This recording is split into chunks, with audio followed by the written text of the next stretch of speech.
Maintiens, l'islam ne sauve pas, mais quand tu compares l'islam à l'Ancien Testament de l'époque de Moïse, l'islam est très spirituel en comparaison. Ça veut dire... Alors, pour bien comprendre la suite de mon propos, pourquoi je vais parler de l'Ancien Testament dans son ensemble, comme un seul bloc, d'ailleurs qui fait une seule chose avec le Nouveau Testament, même s'il y a bien deux parties. Je parle de l'Ancien Testament comme d'un seul bloc et je ne prends pas en compte quand il dit de l'époque de Moïse. Parce que ça, c'est précisément la fourberie de la duplicité des esprits pervers modernistes. Ils sont toujours en train de dire, de se laisser des portes de sortie. Non, il n'y a aucune porte de sortie, je ferme toutes les portes. Ancien Testament égale tu as craché sur l'Ancien Testament. Point barre. Il n'y a pas d'époque de Moïse. C'est comme si là on disait, alors le Nouveau Testament de l'époque de Jésus, donc l'Évangile, ensuite de l'époque des Actes des Apôtres, ensuite de l'époque de l'Apocalypse vers la fin du 1er siècle. Non, il y a le Nouveau Testament, c'est un seul et même testament. Si je crache sur une partie du Nouveau Testament, je discrédite tout le Nouveau Testament. Donc quand on crache sur une partie de l'Ancien Testament, on a craché sur l'Ancien Testament. C'est donc ça que je vais maintenant, ce sur quoi maintenant je vais réagir. Donc je ne prends pas en compte sa soi-disant séparation entre l'époque de Moïse ou pas. Je bénis absolument tout. L'Ancien Testament, et jamais il doit y avoir une valorisation de qui que ce soit du Talmud, que ce soit de n'importe quoi, et de l'islam ici dans ce cas en particulier, au détriment de l'Ancien Testament. Il n'y a aucun argument, aucun blabla, aucun baratin qui permet de valoriser l'islam par rapport à l'Ancien Testament, quel que soit, je dis même pas la partie, quel que soit le mot, quelle que soit une seule lettre de l'Ancien Testament, est infiniment plus valable que l'islam. Infiniment.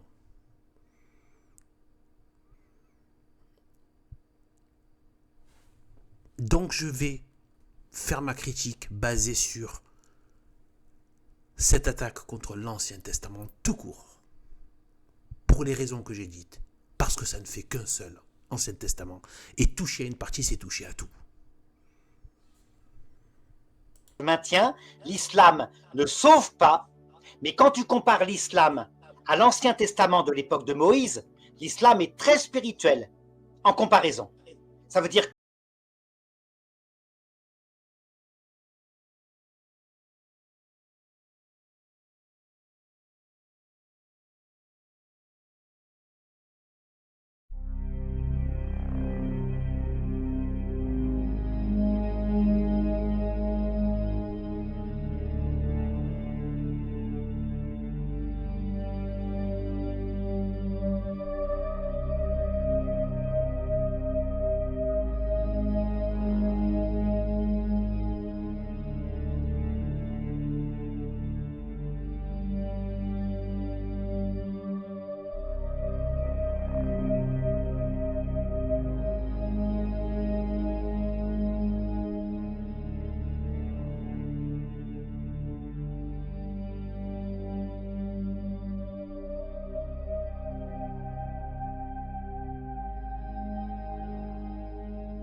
Alors, qu'est-ce que vous voulez dire après ça?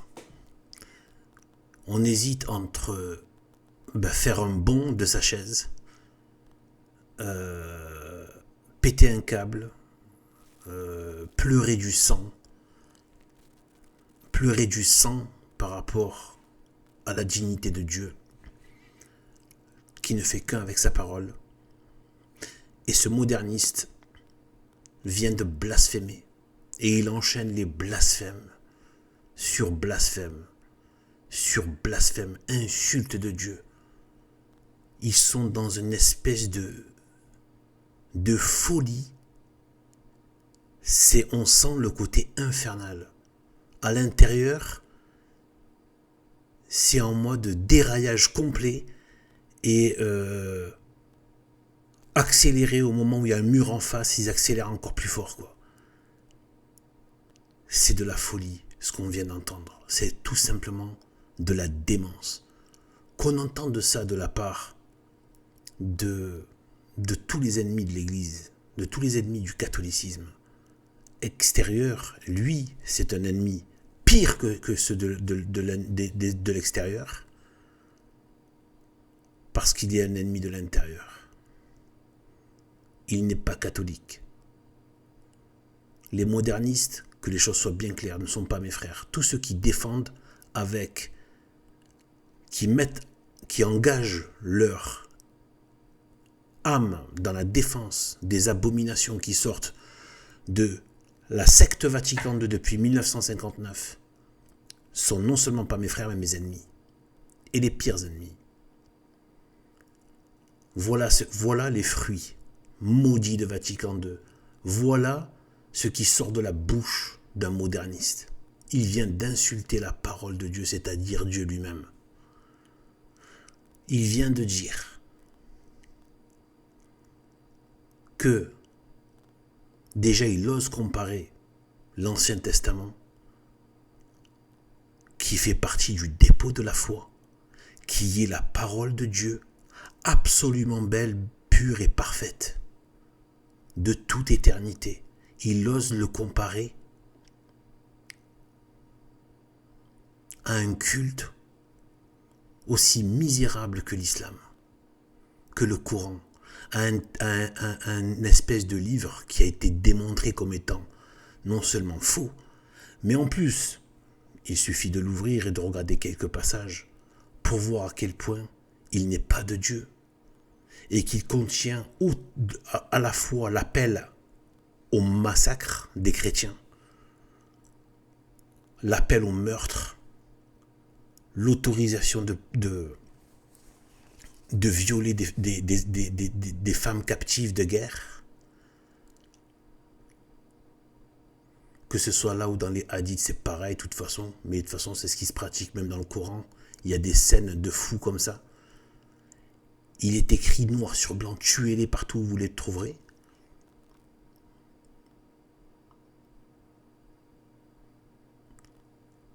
Ce livre ténébreux qui a inspiré le massacre de martyrs, de chrétiens, de sang, de catholiques, femmes violées, mariées de force à des musulmans, turcs, arabes, et qui devaient du coup enfanter et être obligés d'élever leurs enfants dans le culte de l'islam qui amène à l'enfer. Des siècles de persécutions abominables sur tous les fronts, par la terre, par la mer, les colonisations des terres chrétiennes,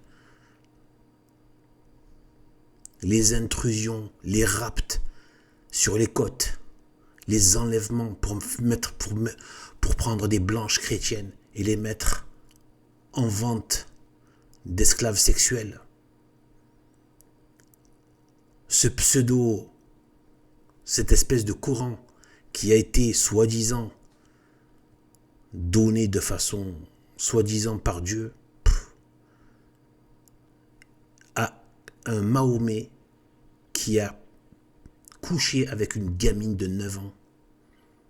Ça doit être à peu près autour de CM2, classe de CM2, alors qu'il avait plus de 50 ans.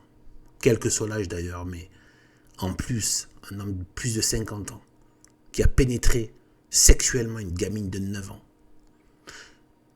Donc ce livre, et il l'a fait après avoir reçu soi-disant ce Coran.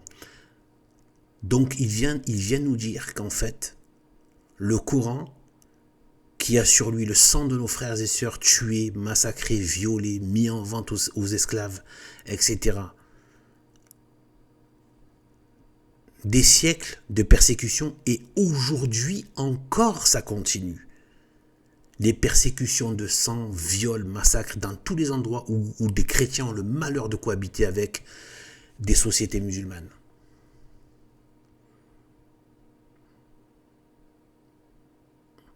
Eh bien lui, non seulement il crache sur tous les chrétiens et sur tous les non-martyrs, le sang des nôtres, en disant que ce Coran a de la valeur, et en plus, qu'il est même plus spirituel, c'est ce qu'il a dit, hein, il est même plus spirituel en comparaison. Il a dit il est très spirituel en comparaison. Donc ça veut dire plus en comparaison. Il est en train de dire, et il l'a dit,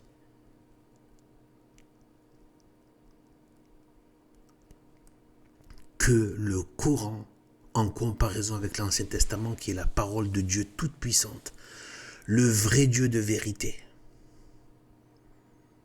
eh bien, ce Coran-là, qui en plus nie le Fils de Dieu, appelle à massacrer les enfants de Dieu, nie tous les articles de foi propres au christianisme, au catholicisme,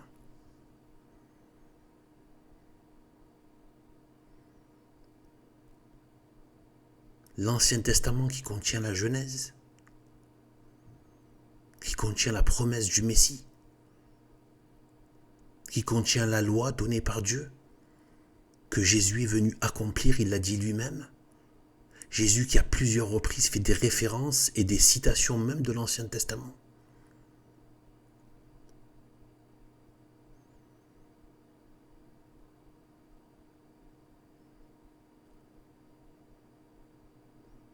L'Ancien Testament qui a les prophéties du Messie,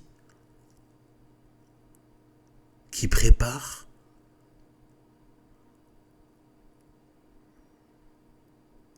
l'Ancien Testament qui a les saintes paroles de Isaïe par Isaïe. Le cantique des cantiques, les psaumes de David, Ézéchiel.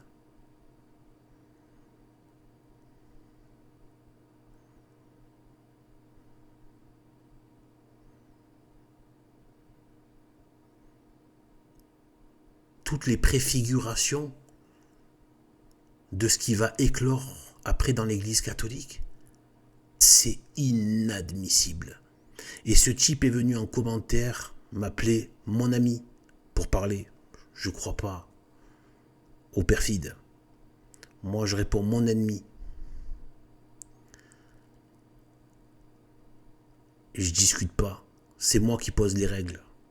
Vos règles sont des pièges. C'est pas avec moi que ça va jouer ce genre de petites de méthodes à la noix, de péteux mondains et blablabla et arguments. Vous en avez rien à faire des arguments. Vous êtes complètement possédé par le mystère d'iniquité. Je suis pas dans un délire de bataillon d'intello pourri à la mort. Moi je défends ma religion, celui que j'adore qui est Jésus-Christ. Le Saint-Esprit et le Père et les trois dans l'unité de la très sainte Trinité. Et l'amour de la doctrine, c'est-à-dire la vérité catholique, entière, pleine, pure, de Saint-Pierre à Pie XII.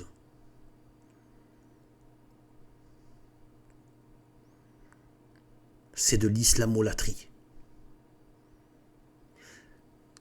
Et ça vient cracher sur l'Ancien Testament, alors que l'Ancien Testament est le dépôt de la foi. Et dans le dépôt de la foi, c'est la parole de Dieu.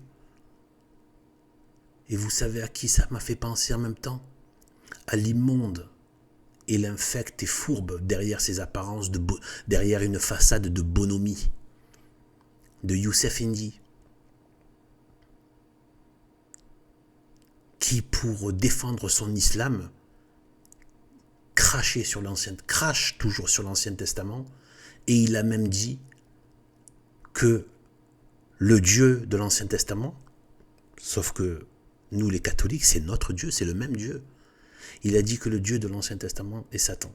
Pas la divinité égyptienne Seth, il va s'amalgamer certainement à Moloch, une autre divinité cananéenne qui demande des sacrifices d'enfants. Quoi qu'il en soit, Yahvé, lui aussi, c'est dans la Bible hébraïque, demande des sacrifices d'enfants. Et il y a une dimension chez Yahvé qui est, dont peu de gens veulent parler, qui suscite la polémique, c'est la dimension diabolique de Yahvé. Et je m'explique.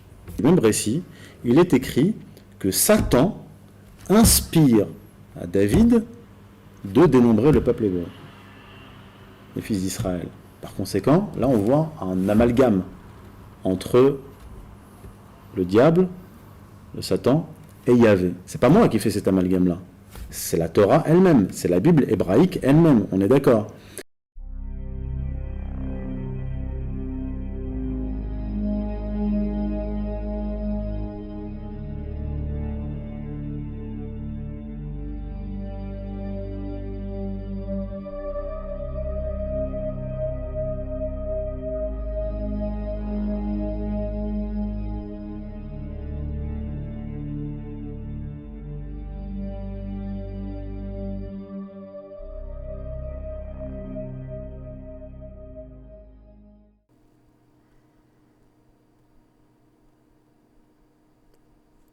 C'est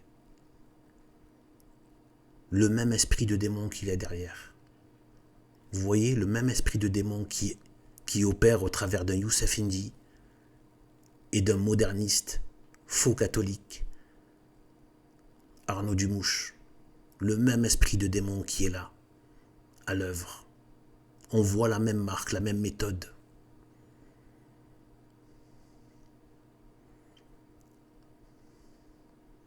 Se faire juge de la parole de Dieu de l'Ancien Testament, la décrédibiliser, la criminaliser, pour mettre en avant un culte des ténèbres, qu'est l'islam.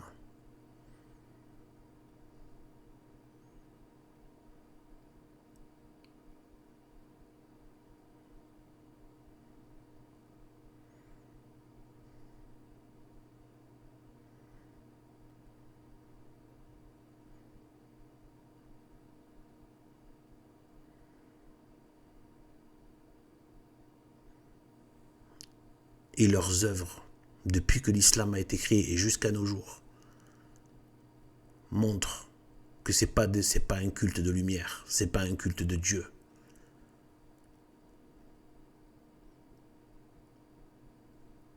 La vérité, c'est pourquoi on parle même d'eux. J'ai même pas envie de parler d'eux. Pour moi, c'est un non-sujet. Ils font même pas partie de l'échiquier.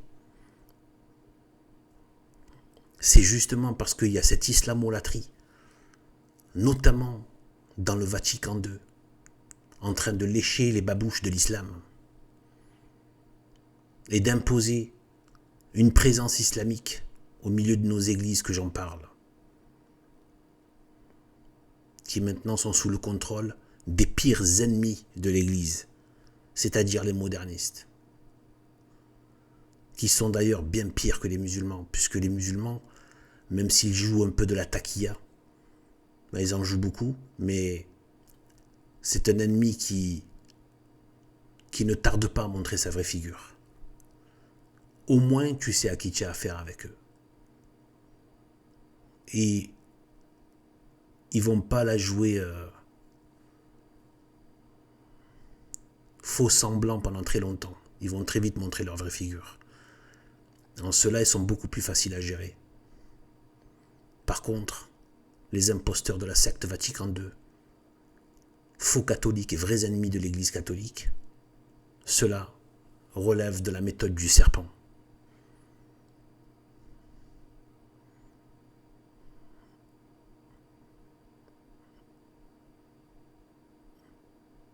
l'Apocalypse. Il a 2 cornes comme un agneau, mais il parle comme un dragon. Voilà le moderniste. Là, je ne parle pas que de Arnaud Dumouche, de tous les modernistes. Ça leur est appliqué. Ils veulent garder l'apparence avec les 2 cornes de l'agneau, mais ils parlent comme un dragon. Parce que leur cœur et leur raison est occupé par les fumées du démon.